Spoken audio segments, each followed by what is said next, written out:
안녕하세요. 미국 주식 투자 리서치 TV의 리치 인사이트입니다. 오늘 영상은 테슬라와 일론 머스크를 공격하는 어나니머스의 11가지 쟁점과 그러한 퍼드에 대한 반박 영상입니다. 이 영상을 만든 목적은 굳이 어나니머스가 아니라고 하더라도 테슬라를 향한 언론의 퍼드 공격이 지속적으로 있어왔기 때문에 이에 대한 전반적인 사항에 대해서 다루는 영상입니다. 이 영상은 테슬라에 2012년부터 투자해온 테슬라 장기 투자자이자 미국 주식 유튜버인 데이브가 어나니머스가 제기한 11가지 퍼드에 대해 반박하는 영상을 기반으로 제작하였습니다. 그 외 밋 케빈과 다른 뉴스 기사들, 일론 머스크의 트위터 내용 등으로 사실에 기반해 팩트 체크 후 영상 제작하였으니 참고 부탁드립니다. 일론 머스크는 이 영상에 대해서 자신의 의견을 남겼는데요. 전적으로 옳은 말이며 동의한다 라고 응답했습니다. 첫 번째 어나니머스 공격 영상의 일론 트윗 반응입니다. 두 번째 어나니머스 공격 영상의 일론의 트윗 반응은 이건 선의의 가짜 어나니머스도 아니다. 기사는 유료다. 그리고 어나니머스의 해킹 기술은 그것을 충분히 뒷받침하지 않은 것처럼 보인다. 퍼드란 두려움, 불확실성, 의문의 약자입니다. 하락장에서 가격이 더 내려갈까봐 걱정하면서 자산을 내던지는 심리를 말합니다. 일반적으로 기술주에서 많이 나타나는 현상으로 테슬라 퍼드는 유명합니다. 쉽게 이야기해서 테슬라를 흠집내기 위해 거짓 뉴스를 퍼뜨리는 행위를 말합니다.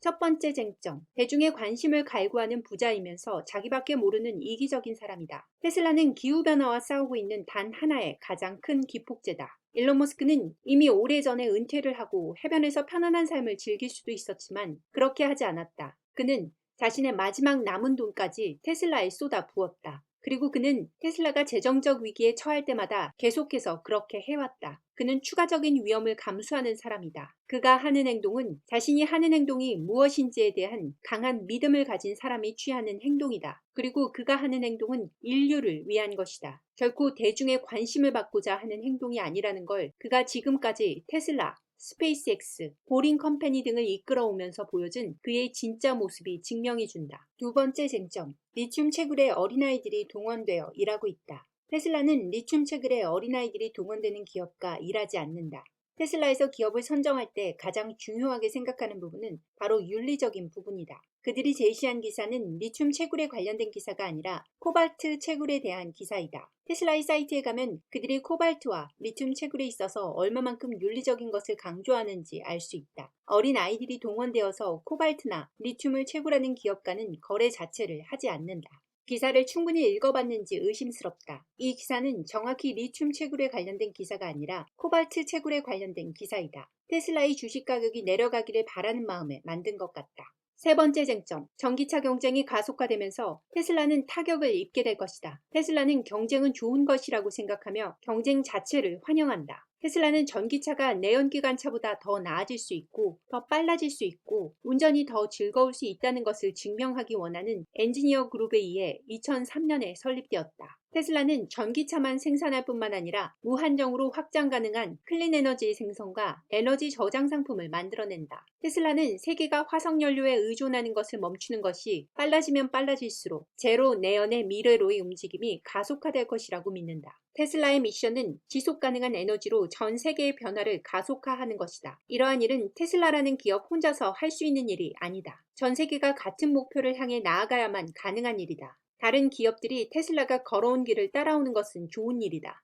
애플만 해도 그렇다. 애플은 전 세계에서 시가총액이 가장 많은 기업이다. 애플만 컴퓨터와 핸드폰을 만드는 것이 아니다. 하지만 애플은 여전히 세계 최고의 기업이다. 테슬라도 그렇게 될 것이다. 그리고 일론은 전기 자동차 산업의 발전의 가속화를 위해 테슬라의 특허를 공개하겠다고 발표했다. 이는 정말 대단한 일이다. 네 번째 쟁점, 테슬라의 수입이 대부분은 실제로 자동차 판매로 벌어들인 것이 아니다. 테슬라의 전체 수입의 5% 미만만이 탄소 배출 규제 크레딧에서 생겨났다. 대부분의 탄소 배출 크레딧 판매는 OEM의 판매로 한 것이지 정부로부터 받은 돈이 아니다. 또한 이러한 탄소 배출 크레딧의 혜택을 받기 위한 기준은 까다롭다. 그러한 까다로운 기준을 통과한 기업만이 혜택을 볼 수 있다는 점 또한 중요한 포인트다. 탄소 배출권은 할당량 및 크레딧을 포괄하는 개념으로 할당량은 국가 또는 지역 내에서 정한 온실가스 배출 총량만큼 발전 설비나 생산 설비 등 주요 온실가스 배출원에 지급된 온실가스 배출 권리를 의미하며 크레딧은 외부 온실가스 저감 프로젝트에 대하여 기준 전망치 대비 온실가스 배출량을 줄였다는 증서로서 해당 프로젝트에 지급되는 배출권을 의미한다. 일론은 테슬라의 창립자가 아니다. 일론이 테슬라의 창립자는 아니지만 일론이 테슬라 초기의 주요한 인물이었으며 테슬라의 초창기에 불가피한 실패로부터 성공할 수 있도록 중요한 역할을 한 인물이 일론 머스크이다. 일론은 테슬라의 초창기 생산 자동차의 주요한 발견에서 주된 역할을 한 인물이다. 그는 항상 테슬라의 가장 큰 포션을 소유하고 있다. 테슬라는 잘못된 운영과 과도한 비용 문제로 불가피한 실패를 향해 나아가고 있었다. 그리고 일론은 2008년 회사를 구하기 위해 최고 경영자가 되었다. 망해가는 회사의 CEO가 된 것이다. 첫 번째 차 디자인, 테슬라 로스터 등에 모두 관여했고 돈도 많이 투자했다. 2004년 테슬라의 자금을 90% 이상 투자를 시작으로 일론 머스크는 테슬라의 전략적 파트너가 되었다. 이후로도 일론 머스크는 테슬라에 계속해서 자금을 댔다. 실제로 일론 머스크는 굉장히 환영받는 경영 파트너였다. 그리고 2007년 2명의 엔지니어가 회사를 떠나고 일론 머스크는 2008년에 CEO가 되었다. 그 당시 일론은 테슬라에 2천만 달러를 더 투자했다. 그 당시 일론이 CEO가 된 것도 전기차 관련 회사에서 CEO가 되려고 하는 사람이 없었기 때문에 CEO가 된 것이다. 1년 뒤 2009년 2명의 엔지니어는 자신들이 부당하게 회사에서 쫓겨났다고 주장했지만 그 고소는 곧 취하됐다. 어나니머스가 제기한 서류는 공식적인 자료도 아니다. 심지어 일론이 최고 경영자가 된 2008년 회사의 상황은 거의 파산 직전이었다. 테슬라가 부자인 회사고 그걸 일론 머스크가 빼앗은 것 같이 이야기했지만 전혀 그렇지 않다. 오히려 망해가는 회사를 살린 것이 일론 머스크였다. 여섯 번째 쟁점, 테슬라가 자동차를 판매해서 벌어들인 돈보다 비트코인을 보유해서 벌어들인 돈이 더 많다. 테슬라는 1억 1천만 달러를 1분기 어닝에서 비트코인을 팔아 이익을 냈다. 하지만 그건 테슬라가 지난 4분기에 걸쳐서 자동차 판매로 벌어들인 수익 360억 달러에 비하면 아무것도 아니다. 일곱 번째 쟁점, 정부 보조금으로 받은 돈으로 비트코인을 샀다. 테슬라는 주식 오퍼링으로 2020년 120억 달러를 벌었고 2021년 1분기에 그중 15억 달러의 가치의 비트코인을 매입했다. 여덟 번째 쟁점, 테슬라는 정부 돈을 계속 받기 위해 비트코인을 맹렬히 비난하라는 강요를 받았다. 테슬라는 정부 돈에 의존하지 않는다. 탄소 배출 크레딧은 OEM에 팔렸다. 테슬라가 각 정부의 보조금을 받는 것은 사실이다. 하지만 이것은 테슬라가 친환경적인 기업이기 때문에 받는 혜택이지 정부 돈을 받기 위해 그런 강요를 받았다는 건 말도 안 된다. 아홉 번째 쟁점, 일론은 비트코인 채굴자 협회와 함께 비트코인을 지배하려고 한다. 비트코인 채굴자 협회는 마이클 세일러의 계획이고 일론은 그저 도움을 주려고 하는 것이다. 열 번째 쟁점, 일론이 노동자들을 묵살, 무시한다. 일론은 인류의 미래에 깊은 관심이 있다. 그는 인류를 위해 모든 위험을 기꺼이 감수한다. 많은 비판은 아마도 그의 사회적인 에티켓이 부족해서 나타나는 것일 것이다.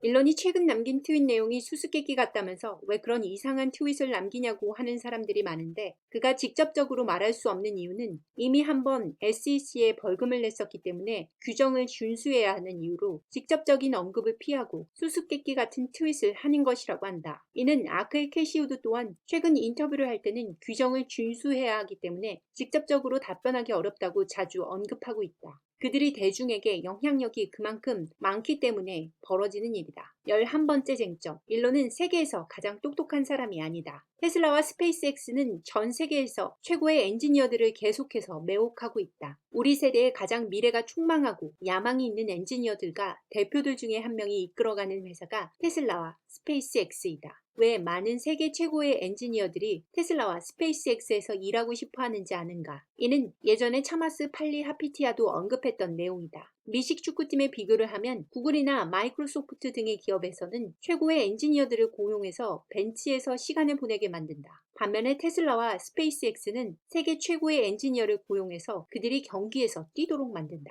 그 외 최근의 대표적인 퍼드. 첫 번째 퍼드. 테슬라 중국 차량 판매 대수에 관련된 퍼드가 있었지만 그에 대한 기사는 사실이 아닌 것으로 최근 드러났다. 테슬라 차량 중국 판매량이 4월보다 5월이 차량 판매 대수가 줄어들었다는 기사가 나온 지 얼마 지나지 않아 진실은 테슬라 차량 중국 판매량이 오히려 29% 이상 늘었다는 기사가 나왔다. 두 번째 퍼드. 전기차 분야의 경쟁이 치열해지면서 테슬라의 자리가 위협받고 있다. 진실. 전기차 분야에서 테슬라는 압도적이다. GM, 포드 등 다른 내연기관 자동차를 만드는 회사들도 최근 전기차 시장에 뛰어들어 경쟁이 치열해지고 있다는 많은 기사들이 있지만 테슬라처럼 처음부터 전기차 생산을 하며 기술을 혁신시켜온 기업은 없다. 이러한 기술은 하루아침에 만들어진 것이 아니고 테슬라의 기술을 따라올 경쟁자는 찾기 힘들다. 이에 대해 테슬라 불 애널리스트들은 폭스바겐의 경우 테슬라를 문자 그대로 카피하는 수준, 그 이상, 그 이하도 아니라고 주장한다. 또한 테슬라의 FSD 기술 또한 테슬라의 기술이 압도적이다.